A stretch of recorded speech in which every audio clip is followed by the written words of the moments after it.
સો students, આપણે last time chapter 5 વિશે વધારે આગળ ચર્ચા કરેલી અને હવે આપણે ચેપ્ટર 5 નો એક બહુ અગત્યનો કન્સેપ્ટ લેવા જઈ રહ્યા છીએ.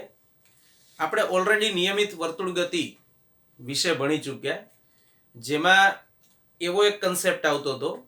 બેઝિકલી વ્યાખ્યા એવી હતી કે જ્યારે કોઈ કણ અચળ ઝડપથી વર્તુળાકાર પથ પર ગતિ કરતો હોય ત્યારે એની ગતિને નિયમિત વર્તુળ ગતિ અથવા નિયમિત વર્તુળમય ગતિ, નિયમિત વર્તુળાકાર ગતિ જે બોલો એ કહેવાય. ઝડપ અચળ હતી અને વેગ સ્પર્શકની દિશામાં હતો. તો આપણે ત્યાં એવું જોયેલું કે વર્તુળમય ગતિ કરતો કોઈ પદાર્થ, ધારો કે આ વર્તુળાકાર ગતિપથ પર એ ગતિ કરે છે, તો હું આ દિશામાં ગતિ દર્શાવું છું. તો આ વર્તુળનું કેન્દ્ર છે. આપણે એવું કીધેલું કે કેન્દ્રગામી દિશામાં એના પર કંઈક બળ લાગે છે, જેની અસર રૂપે તમને કેન્દ્રગામી પ્રવેગ જોવા મળે છે. તો કેન્દ્રગામી બળને આપણે નામ આપ્યું હતું FC અને સૂત્ર હતું એનું mv²/r, જ્યાં r આ વર્તુળની ત્રિજ્યા છે અને m એ કણનું દળ છે, v એની રેખીય ઝડપ છે અથવા અચળ ઝડપ છે, જે ગણો એ. તો હવે આપણે એવું જાણીએ છીએ કે આ કેન્દ્રગામી બળ કહેવાય. પણ કેન્દ્રગામી બળ ધેટ ઇઝ કેન્દ્ર તરફ જતું બળ, જેના કારણે તમને કેન્દ્રગામી પ્રવેગ મળતો હતો. એ કેન્દ્રગામી બળ ખરેખર શું છે? જેમ આપણે જોયું કે તણાવ બળ, લંબ પ્રતિક્રિયા બળ, ઘર્ષણ બળ, એવા પ્રકારનું કોઈ બળ નથી. આપણે ઘણા બધા બળો વિશે લાસ્ટ ટાઈમ વાત કરેલી. શ્યાનતા બળ હતું, સ્પ્રિંગનું પુનઃસ્થાપક બળ હતું, પણ આ બધા બળો અલગ છે. કેન્દ્રગામી બળ તો એક જનરલ નામ છે. કોઈ બી બળ કેન્દ્રગામી બળ તરીકે વર્તી શકે છે જુદા જુદા કેસમાં. જેમ કે તમે ધન વિદ્યુતભારિત ન્યુક્લિયસની ફરતે વર્તુળાકાર ગતિ કરતો ઇલેક્ટ્રોન વિચારો. ઇલેક્ટ્રોનનો ગતિપથ એક્ઝેક્ટ વર્તુળાકાર નથી હોતો, આપણે સરળતા ખાતર એને વર્તુળાકાર ગણીએ છીએ. બાકી એ લંબવૃત્તીય કક્ષા હોય છે, મતલબ લંબ વર્તુળાકાર હોય છે. પણ આ કેસમાં કેન્દ્ર તરફ લાગતું બળ કયું હશે એવો સવાલ થાય. તો વિજ્ઞાનના સિદ્ધાંતો મુજબ ન્યુક્લિયસ અને ઇલેક્ટ્રોનની વચ્ચે કશું નથી, શૂન્યાવકાશ છે. તો આ બે વચ્ચે જે વિદ્યુત બળ લાગે, અથવા બીજી રીતે કહીએ તો વિદ્યુતીય આકર્ષણ બળ, જેને આપણે કુલંબ બળ તરીકે ઓળખીએ છીએ, એ વિદ્યુતીય આકર્ષણ બળ ઇલેક્ટ્રોનને કેન્દ્ર તરફ અનુભવાય છે. ન્યુક્લિયસ પ્રત્યે ઇલેક્ટ્રોનને આકર્ષણ અનુભવાય, દેખીતી વાત છે, કારણ કે ઇલેક્ટ્રોન પરનો વિદ્યુતભાર ઋણ છે અને કેન્દ્રમાં રહેલા પ્રોટોન પરનો વિદ્યુતભાર ધન છે. તો ઇલેક્ટ્રોનને કેન્દ્ર પ્રત્યે આકર્ષણ અનુભવાયું. તો ઇલેક્ટ્રોન માટે કેન્દ્રગામી બળ એ વિદ્યુતીય આકર્ષણ બળ અથવા કુલંબ બળ છે. તમે એને શોર્ટમાં વિદ્યુતીય બળ પણ કહી શકો છો. બીજું એક્ઝામ્પલ લઈએ તો ગ્રહોની સૂર્યની ફરતે ગતિ કરતા ગ્રહો. ધારો કે આ સૂર્ય છે,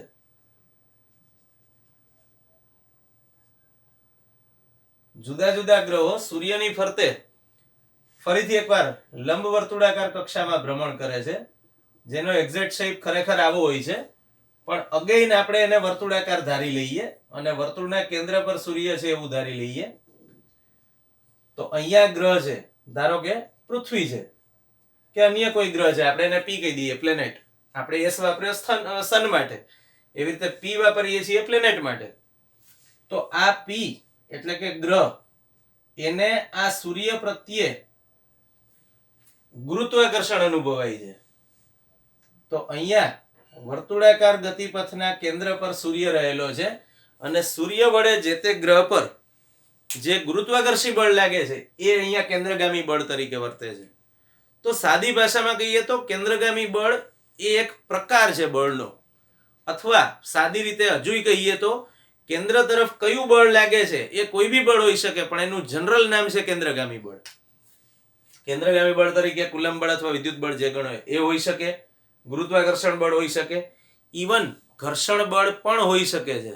તો આપણે હવે અત્યારે જે ચર્ચા કરવાની છે એ આવી જ એક ઇન્ટરેસ્ટિંગ વસ્તુ છે કે કેન્દ્રગામી બળ પરથી આપણે વર્તુળાકાર રસ્તા પર થતી વ્હીકલની ગતિ વિચારીશું. તમારો ટોપિક 5.10 વર્તુળાકાર ગતિ, પણ થોડું અલગ રીતે વિચારીશું અહીંયા. હવે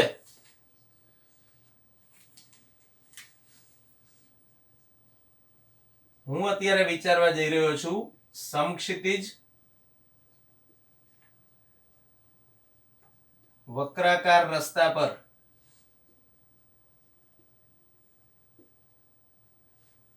વાહનની ગતિ.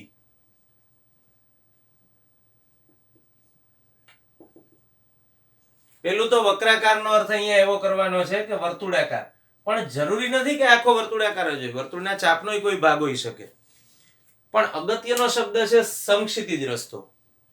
મતલબ ધારો કે આપણે રોડ આ તરફ છે એવું વિચારીએ છીએ, આ દિશામાં રોડ જઈ રહ્યો છે, તો જો એ રોડ સમક્ષિતિજ હશે, સમક્ષિતિજ વક્રાકાર રસ્તો હશે, તો તમને એ સાઈડમાંથી આવો દેખાશે.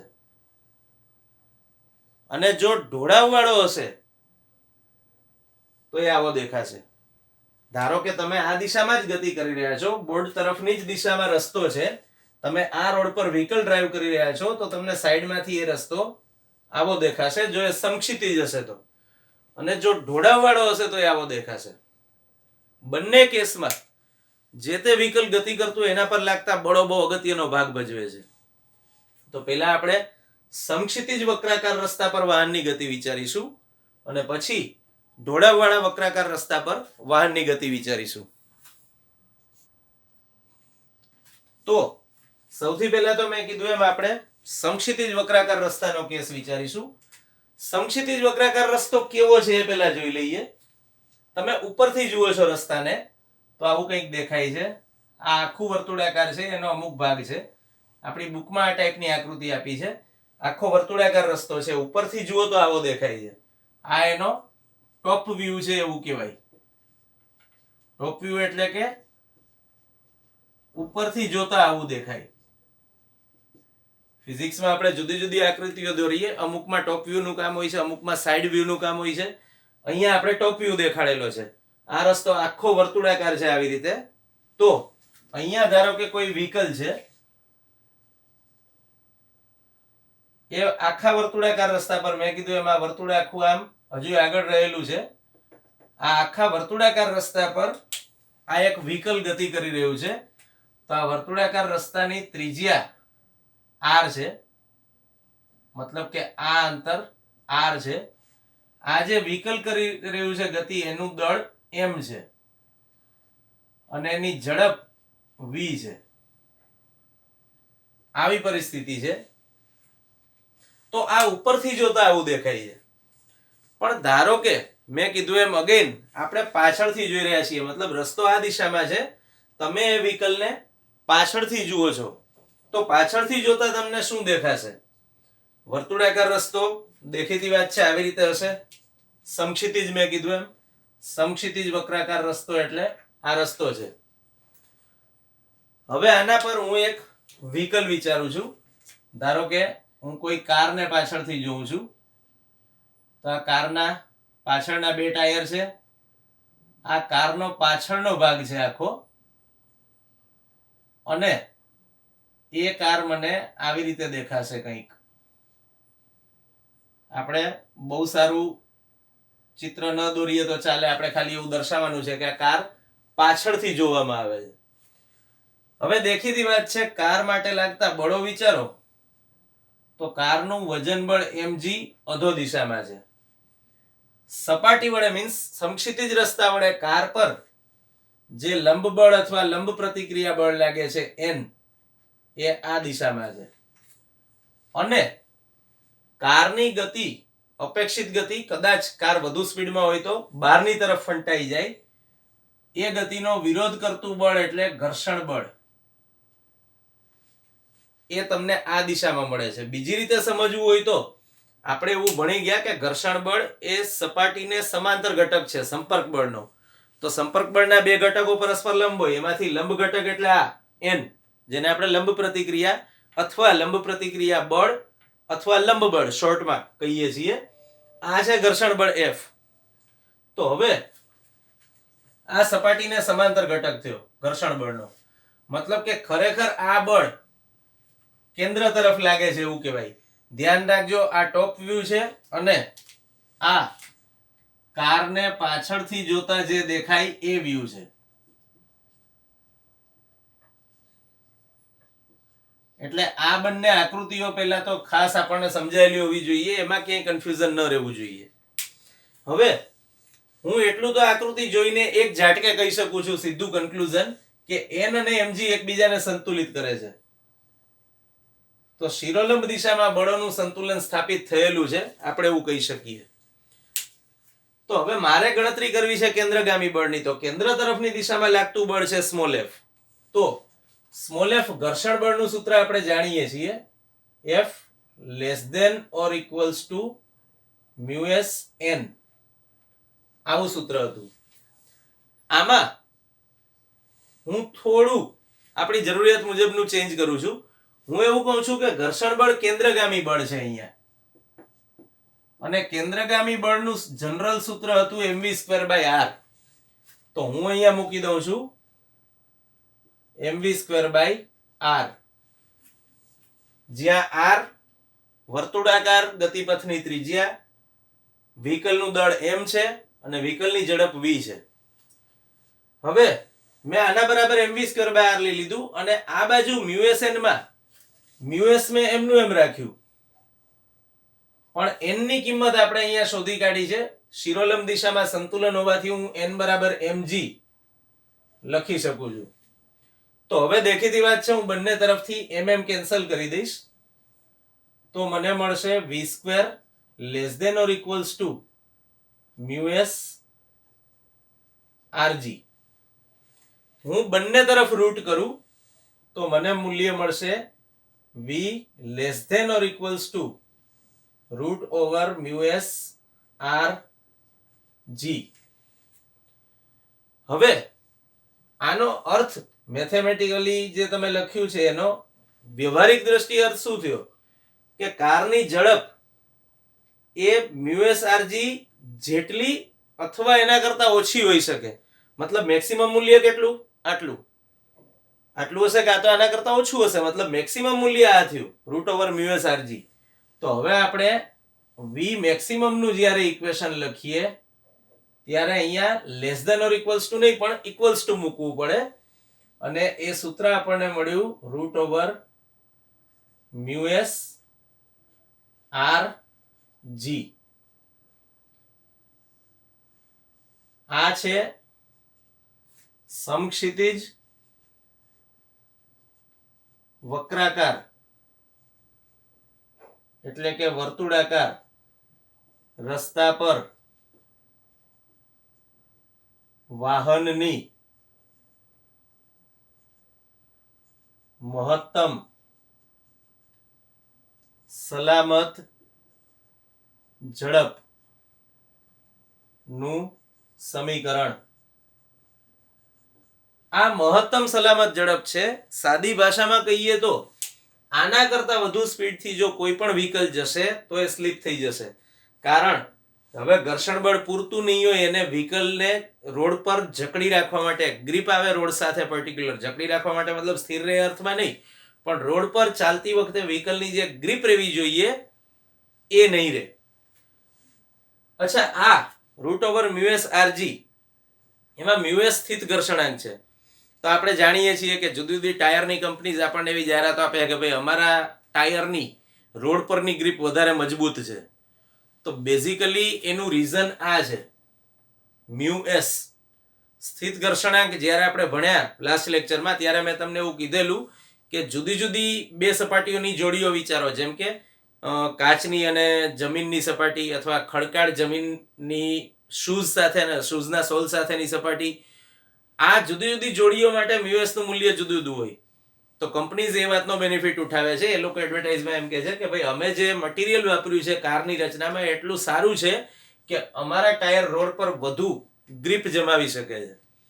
તો સાદી ભાષામાં કહીએ તો ફિઝિક્સની દ્રષ્ટિએ આ મહત્તમ સલામત ઝડપનું સૂત્ર કહેવાય. આથી વધુ ઝડપથી જવું જોઈએ નહીં, નહીતર વાહન રોડની બહાર ફેંકાઈ જશે. આપણે જુદી જુદી જગ્યાએ ટર્નિંગ્સ પર એવા બોર્ડ મૂકેલા જોઈએ છીએ, સાઇન બોર્ડ, કે જેમાં લખ્યું હોય કે ભાઈ મહત્તમ સ્પીડ લિમિટ આટલી, અથવા ગતિ મર્યાદા, મહત્તમ ગતિ મર્યાદા, એવા શબ્દો વાપરેલા હોય છે કે આટલા કિલોમીટર પર અવર. તો લોકો ફોલો નથી કરતા, પણ દે must be followed. A rules follow કરવા જોઈએ, કારણ કે કોઈ પણ વ્હીકલ કેટલી મહત્તમ સલામત ઝડપથી જઈ શકે છે એનું એ માપ છે. બની શકે કે જો એ ઝડપ ના હોય તો એ વ્હીકલ ફેંકાઈ જશે અને એક્સિડન્ટ થઈ શકે. તો મહત્તમ સલામત ઝડપનું સૂત્ર આપણા માટે આ રીતે બહુ અગત્યનું છે. આપણે અત્યારે જે ચર્ચા કરી એ સમક્ષિતિજ વક્રાકાર રસ્તા પર વાહનની ગતિ વિશે કરી. હવે આપણે ઢોળાવવાળા વક્રાકાર રસ્તા પર વાહનની ગતિની ચર્ચા કરીશું, અને એના માટે મહત્તમ સલામત ઝડપ કેટલી હોય એ શોધીશું. જેમ અહીંયા બળોના સંતુલને બહુ અગત્યનો ભાગ ભજવ્યો છે, એ જ રીતે એમાં પણ આપણે બળોનું સંતુલન જ કન્સિડર કરીશું આફ્ટર ઓલ. તો વક્રાકાર રસ્તા પર વાહનની ગતિ મતલબ કોઈ ઢોળાવવાળો રસ્તો છે, આપણે હમણાં જે વાત કરી કે સમક્ષિતિજ નથી, ઢળતો છે, એવા રસ્તા પર વાહનની ગતિ જ્યારે થાય ત્યારે વાહન માટે મહત્તમ સલામત ઝડપનું સૂત્ર શું મળે એ આપણે શોધવા માંગીએ છીએ ખાસ. તો પહેલા હું એક ઢોળાવવાળો રસ્તો વિચારું છું. ધારો કે સરળતા ખાતર આપણે ઢોળાવ થોડો વધારે મોટો કરીને દેખાડ્યો છે. આ થીટા છે. હવે મેં કીધું એમ ફરીથી આપણે એકવાર રસ્તા પર જતી કાર અથવા કોઈ બી વ્હીકલ એને પાછળથી જોઈએ તો જે વ્યૂ દેખાય એ મેં અહીંયા દર્શાવેલો છે. તો હવે આપણે સિમ્પલ એક કાર રફલી દેખાડી દઈએ.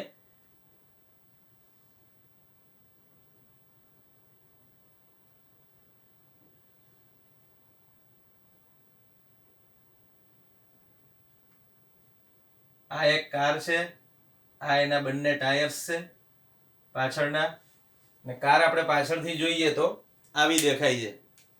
હવે આપણે આ કાર પર લાગતા જુદા જુદા બળો વિચારીએ.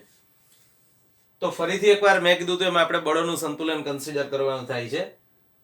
આપણે કારને પાછળથી જોઈએ છે, મતલબ રસ્તો આમ છે અને રસ્તો અંદરની તરફ વર્તુળાકાર આમ છે એટલે એની ત્રિજ્યા અંદરની તરફ આવી, તો તમને કેન્દ્રગામી બળ જે અનુભવાશે એ અંદરની તરફ મળશે. એટલે આ કેન્દ્રગામી બળની દિશા છે એવું તમે કહી શકો. હવે હું આ કાર પર લાગતા જુદા જુદા બળો વિચારું. આ ખૂણો થીટા છે, જે ઢોળાવવાળો રસ્તો છે એને સમક્ષિતિજ સાથે બનાવેલ ખૂણો થીટા છે.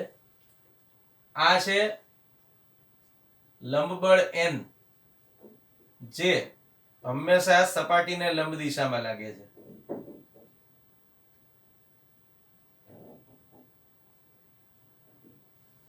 બીજી વસ્તુ આપણે વિચારીશું ઘર્ષણ બળ. તો ઘર્ષણ બળ એ ખરેખર સંપર્ક બળનો સપાટીને સમાંતર ઘટક છે. મતલબ કે ઘર્ષણ બળ આ દિશામાં લાગે છે, F. આપણે એને સંજ્ઞા સ્મોલ f આપી છે.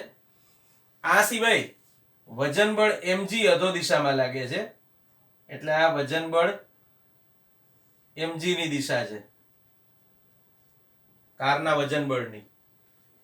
હવે આ બધું અહીંયા ભેગું ન થાય એવું કરવું હોય તો આપણે સ્મોલ f થોડો નાનો કરી નાખીએ. ઓકે, આવી કંઈક પરિસ્થિતિ છે. તો હવે પહેલા તો હું આ બળના બે ઘટકો વિચારું. ઘર્ષણ બળના બે ઘટકો પરસ્પર લંબ દિશામાં આમ મળશે. હવે આ ખૂણો થીટા હોય તો દેખીતી વાત છે આ ખૂણો પણ થીટા થાય. તો પછી આ ઘટક થયો f cos થીટા.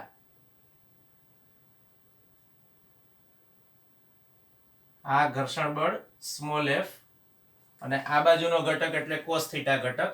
એ જ રીતે આ વજન બળ mg છે અને આ ઘટક જે આપણે ડ્રો કર્યો છે એ છે f sin થીટા. મતલબ ટોટલ અધો દિશામાં બે બળો લાગે છે, જેમાંથી એક બળ છે mg અને બીજું છે f sin થીટા. કેન્દ્રગામી બળ તરીકે એક તો છે f cos થીટા અને બીજું તમે અહીંયા n વિચારી શકો છો, તમે સાબિત કરી શકો કે આ ખૂણો પણ આના જેટલો જ હોય, બહુ સિમ્પલ ભૂમિતિ પરથી. તો આ ઘટક n નો પાબાનો ઘટક થયો એટલે આ n cos થીટા છે, અને આ દિશામાં જે ઘટક લાગશે કેન્દ્રગામી દિશામાં એ છે n sin થીટા. તો આપણે એવું કહી શકીએ કે જેટલા બળોની આપણે જરૂર હતી એ બધા જ બળો આપણે અહીંયા દર્શાવી દીધા છે. ખાસ યાદ રાખવાનું કે ઘર્ષણ બળ સપાટીને સમાંતર નીચે તરફ લાગે છે. તો હવે આપણે અહીંયા બળોના સંતુલન માટેનું સૂત્ર વિચારીએ. તો પહેલી વસ્તુ કે y દિશામાં સંતુલન વિચારીએ. આપણે આવી રીતે યામાક્ષ પદ્ધતિ લઈએ, x અને y જે આપણી સિસ્ટમ મુજબ અત્યાર સુધી લેતા આવ્યા છીએ એ જ. તો હું લખી શકું છું કે શિરોલંબ દિશામાં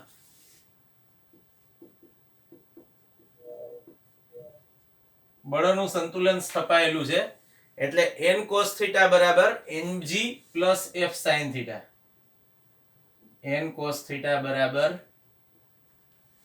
અધો દિશામાં ટોટલ બે બળો mg અને f sin થીટા.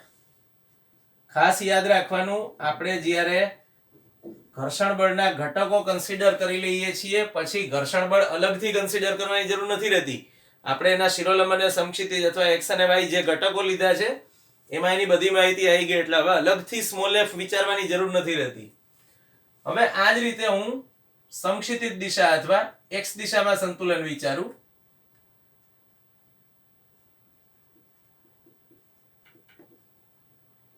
તો x દિશામાં કેન્દ્રગામી બળ તરીકે એટલે કે mv²/r તરીકે આપણે જાણીએ છીએ કેન્દ્રગામી બળનું સૂત્ર mv²/r છે.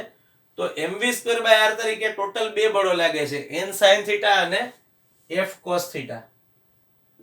તો આ મળ્યું n sin theta plus f cos theta.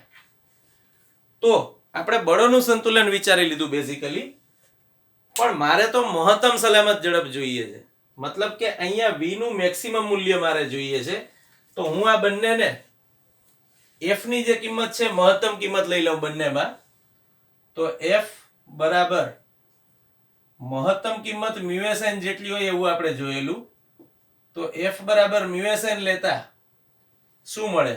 n cos theta equals to mg plus f ની કિંમત μsn sin થીટા. હવે મેં કીધું એમ આ f નું મેક્સિમમ મૂલ્ય હતું, એટલે આપણને કેન્દ્રગામી બળ તરીકે ઝડપનું મૂલ્ય પણ મેક્સિમમ મળશે. આ બાજુનો ભાગ n અચળ છે, sin થીટા અચળ છે, cos થીટા અચળ છે.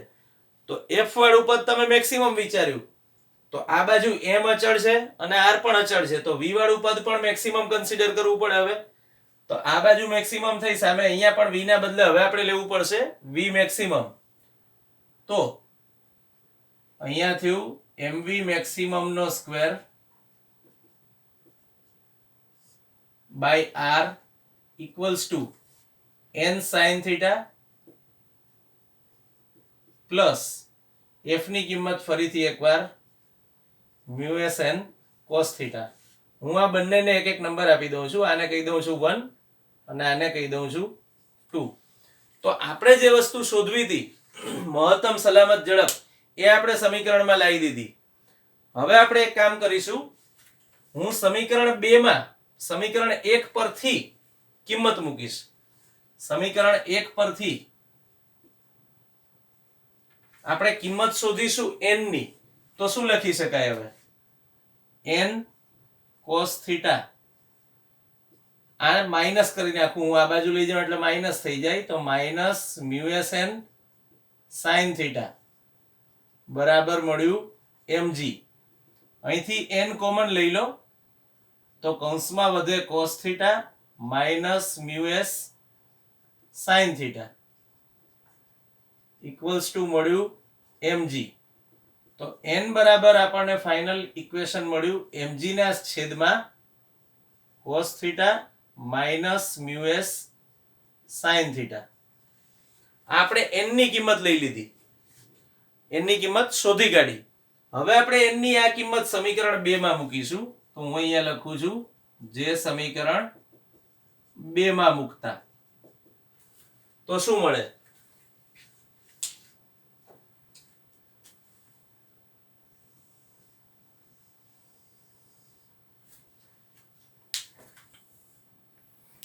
હવે મને મળશે mv maximum square by r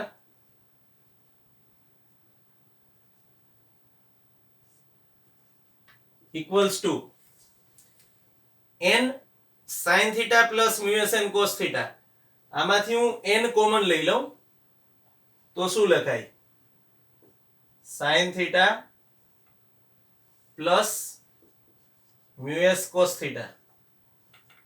પણ હવે n ની કિંમત આ લેવાની છે, તો હવે મને મળ્યું mg sin theta plus mu s cos theta, અને n ની કિંમતમાં mg ના છેદમાં cos theta minus mu s sin theta છે, એ આપણે લઈ લીધું. હવે આપણે આને સિમ્પ્લિફાય કરીશું. સાદી ભાષામાં કહીએ તો mv maximum square by r ની જે કિંમત મળી એ આ છે. આને સિમ્પ્લિફાય કરીને આપણે v મેક્સિમમ ની કિંમત શોધી શકીએ છીએ. પહેલા તો હું બે બાજુથી mm કેન્સલ કરી દઉં, તો v મેક્સિમમ નો સ્ક્વેર બરાબર સૂત્ર મળ્યું r g, r ને હું સામે લઈ ગયો g sin theta plus mu s cos theta છેદમાં cos theta minus mu s sin theta. હવે હું આને હજુ થોડું મોડિફાઈ કરું છું, અને મોડિફાઈ કરવા માટે હું શું કરું છું? સમીકરણની જમણી બાજુ પર દરેક પદને RHS પર દરેક પદને cos થીટા વડે ભાગતા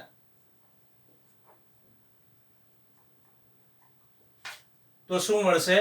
v મેક્સિમમ નો સ્ક્વેર બરાબર r g, પેલા આને cos વડે ભાગવું એટલે sin theta by cos theta plus બીજું પદ મ્યુ s cos થીટા, એને પણ મારે cos થીટા વડે ભાગવાનું, આખાના છેદમાં cos થીટા ને ફરીથી એકવાર cos થીટા વડે ભાગવાનું, minus mu s sin theta, એને પણ cos થીટા વડે ભાગવાનું. તો હવે અહીંયા cos ઉડી જશે, અહીંયા પણ cos ઉડી જશે, અને sin બાય cos એટલે tan થાય આપણે જાણીએ છીએ. તો v મેક્સિમમ નો સ્ક્વેર ઇક્વલ્સ ટુ rg કૌંસમાં અહીંયા વધ્યું mu s plus sin by cos એટલે લખીએ tan થીટા છેદમાં આ cos ઉડી ગયો એટલે 1 minus mu s sin by cos એટલે પાછું થયું tan થીટા. અને જો હું આ સમીકરણમાં બંને તરફ રૂટ લઈ લઉં તો મને હવે ફાઇનલ ઇક્વેશન આવું કંઈક મળશે. v મેક્સિમમ બરાબર root over rg mu s plus tan theta છેદમાં 1 minus mu s tan theta. આ આખું પદ અંડર રૂટ છે, અંશ છેદ બધું. તો મને ઢોળાવવાળા વક્રાકાર રસ્તા પર વાહનની મહત્તમ સલામત ઝડપનું સૂત્ર મળી ગયું. પણ થોડું યાદ કરીએ ફ્લેશબેકમાં કે આપણે જો સાદો રસ્તો હોય મીન્સ સમક્ષિતિજ વક્રાકાર રસ્તો વિચાર્યો હોત તો એમાં આપણને મહત્તમ સલામત ઝડપનું સૂત્ર મળતું હતું v મેક્સિમમ બરાબર root over mu s rg. તો અહીંયા rg સાથે ગુણાકારમાં ખાલી મ્યુ s હતું, જ્યારે અહીંયા rg સાથે ગુણાકારમાં મ્યુ s પ્લસ સમથિંગ છે.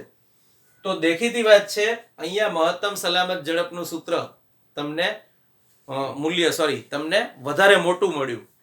મતલબ કે જો તમે સમક્ષિતિજ રસ્તો વિચારો અને ઢોળાવવાળો રસ્તો વિચારો તો મહત્તમ સલામત ઝડપનું મૂલ્ય ઢોળાવવાળા રસ્તા પર વધારે મળે. એક બહુ સારું એક્ઝામ્પલ છે આનું tan થીટા. આપણે જાણીએ છીએ કે tan નું મૂલ્ય 0 થી 90 તરફ જતા વધતું જાય. તો સાદી ભાષામાં વિચારીએ તો tan 90 અવ્યાખ્યાયિત છે, પણ 90 કરતા થોડો ઓછો ખૂણો વિચારો તો તમને મહત્તમ સલામત ઝડપનું મૂલ્ય બહુ મોટું મળી શકે. મેં કીધું એમ આનું વ્યવહારિક ઉદાહરણ અને ઇન્ટરેસ્ટિંગ એક્ઝામ્પલ આપણે લોકો જે નાનપણથી જોતા આવીએ છીએ, જેને આપણે સર્કસમાં કે મેળામાં મોતનો કૂવો એવું નામ આપેલું છે, એ વસ્તુ છે. મોતના કૂવામાં જ્યારે પેલો મોટરસાયકલ સવાર ચલાવતો હોય છે મોટરસાયકલ, એ આ ટાઈપનું હોય છે. તો જુઓ અહીંયા ખૂણો કેટલો મોટો રચાયો, લગભગ 90 કહી શકાય એટલો મોટો ખૂણો છે. લગભગ 90 છે, 90 નથી. તો આ કારણથી એ વધારે સ્પીડમાં બાઇક ચલાવે છે અંદરની દિવાલ પર. જો એ સ્પીડ ઓછી કરશે તો મહત્તમ સલામત ઝડપ કરતા ઓછી ઝડપથી એ ગતિ કરશે તો ઘર્ષણ તરફ જે પેલું કેન્દ્રગામી બળ પૂરું પાડતું હતું, ઘર્ષણ બળ અને લંબ બળનો અનુરૂપ ઘટકો કેન્દ્ર તરફની દિશામાં હતા, એ હવે એને જરૂરી કેન્દ્રગામી બળ નહીં આપે, તો પછી એ વર્તુળ ગતિ નહીં કરી શકે.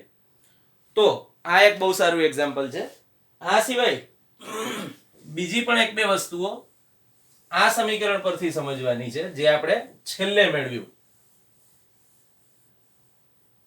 ઢોળાવવાળા વક્રાકાર રસ્તા પર મહત્તમ સલામત ઝડપનું જે સમીકરણ આપણે મેળવ્યું, આમાં ધારો કે મ્યુએસ બરાબર 0 લઈ લો, તો વી મેક્સિમમ બરાબર શું મળે?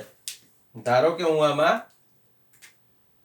મ્યુએસ બરાબર 0 લઈ લો, મતલબ સાદી ભાષામાં કહીએ તો ઘર્ષણનું અસ્તિત્વ જ નથી. આપણે જાણીએ છીએ કે આવું થવું શક્ય નથી, પણ સ્થિત ઘર્ષણાંક એટલો ઓછો છે કે તમે એને અવગણી શકો છો. તો મ્યુએસ ને 0 લઈ લો લગભગ, તો વી મેક્સિમમ બરાબર હવે શું મળ્યું? √RG. મ્યુએસ બરાબર 0 લઈ લીધું એટલે વધ્યું tan થીટા,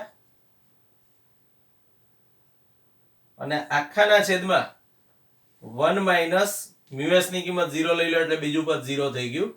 તો ફાઇનલી તમને મળ્યું વી મેક્સિમમ બરાબર √RG tan થીટા.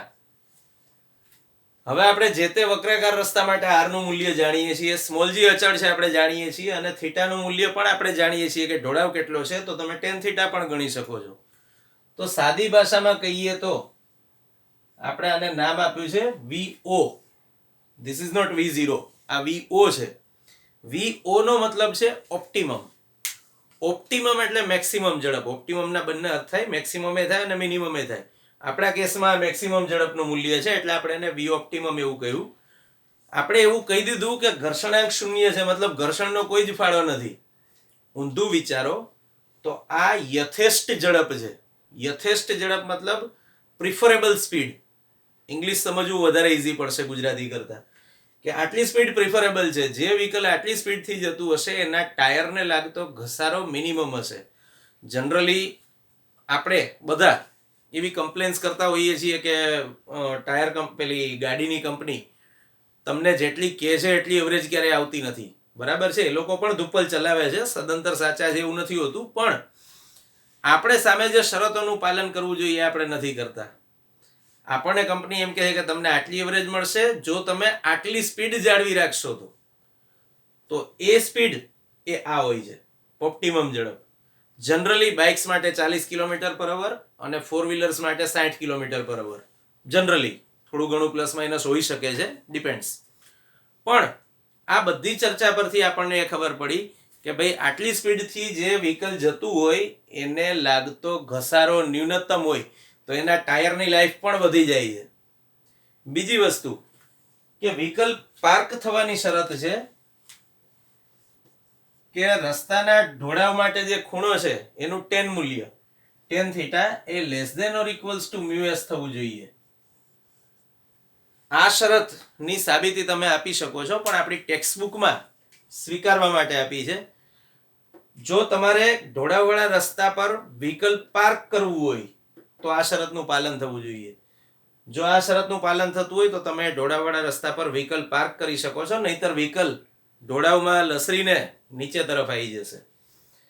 તો આ આપણે અત્યારે જે કંઈ કથા જોઈ એ નિયમિત વર્તુળ ગતિ જ છે એક પ્રકારની, પણ આપણે એનું એક સારામાં સારું એક્ઝામ્પલ જોયું કે ડેઇલી લાઈફમાં આપણને એ ક્યાં યુઝફુલ થઈ શકે છે.